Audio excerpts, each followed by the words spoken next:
hustle and bustle of city life without any mountain roads to climb, then this place is perfect for you and your family to explore. So come with me as I explore the Cascade Nature Park in Compostela City. Before that, Cascade Nature Park is located at Magay, Compostela, Cebu and approximately 1.5 hours away from Cebu City.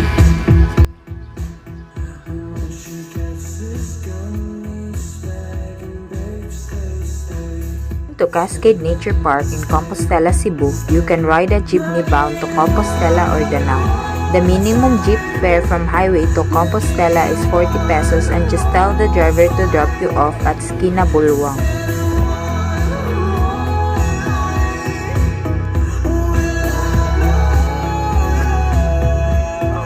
Esquina Bulwang, there are motorbikes, habal-habal and tricycle, and tell them that you are going to Cascade Nature Park and the fare is 10 to 20 pesos per head.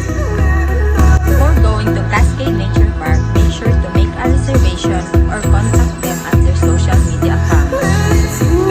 And they are open at 9 a.m. to 5 p.m. And now we are here at Cascade Nature Park.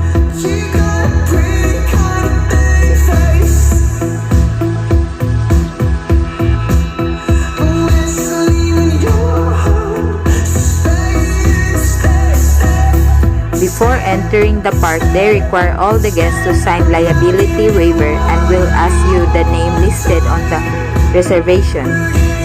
This will be done at front gate. You must read the park rules. Failure to follow these rules may result in you and your group to being asked to leave without a refund. If you wish to bring any food or catering suppliers, they do charge a corkage fee.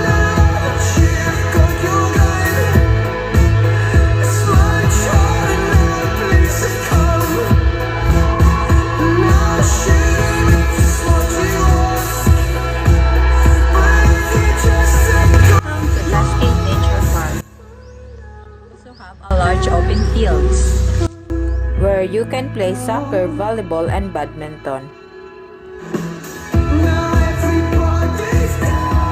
Cascade Nature Park is a perfect mix of scenic, natural landscape and high-end amenities, taking pride as Compostela's largest outdoor venue for practically any event you can think of.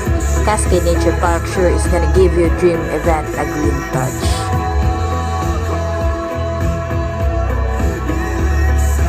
The guard will give you this ticket.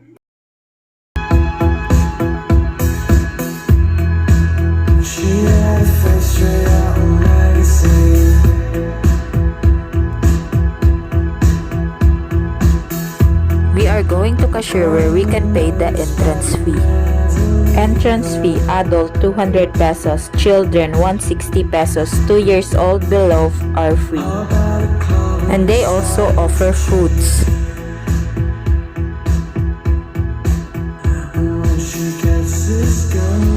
They also have one of the biggest swimming pools in Cebu, particularly in the northern part of the island. It's 40 feet and 600 square meters in size, giving you more than enough room to swim around and have fun.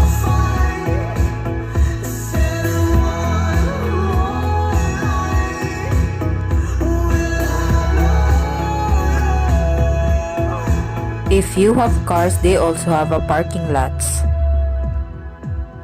They have also comfort room, washing area, and changing area. The lake is definitely a sight to see.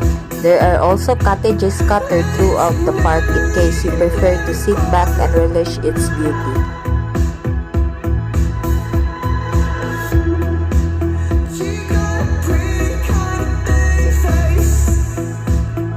Finally, a golden brown bridge leads to the lake's central island.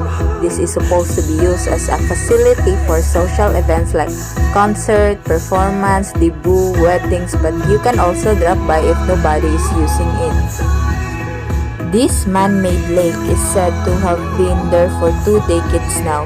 Many of the park outdoor recreational activities are done here, starting with taking a stroll along the 285-meter walking path.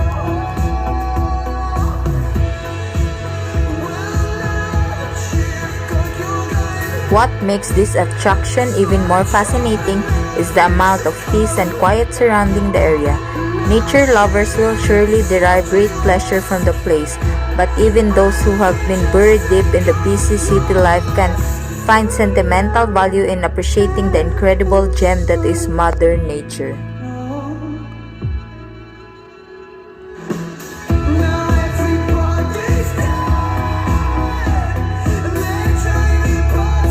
They have also a cottage and tent rentals.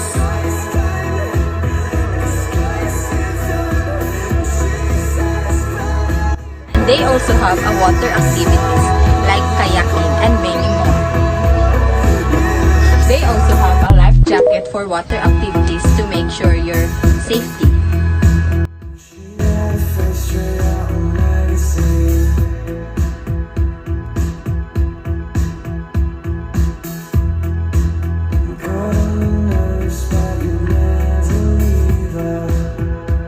Go for a swim, take a stroll, sit by the lake, or simply share a meaningful conversation with the person you're with. The trees surrounding the park give off a small forest vibe, so you will definitely feel secluded and away from the everyday chaos of life. In nature, nothing is perfect and everything is perfect. Trees can be contorted, bent in weird ways, and they're still beautiful. Nature never goes out of style.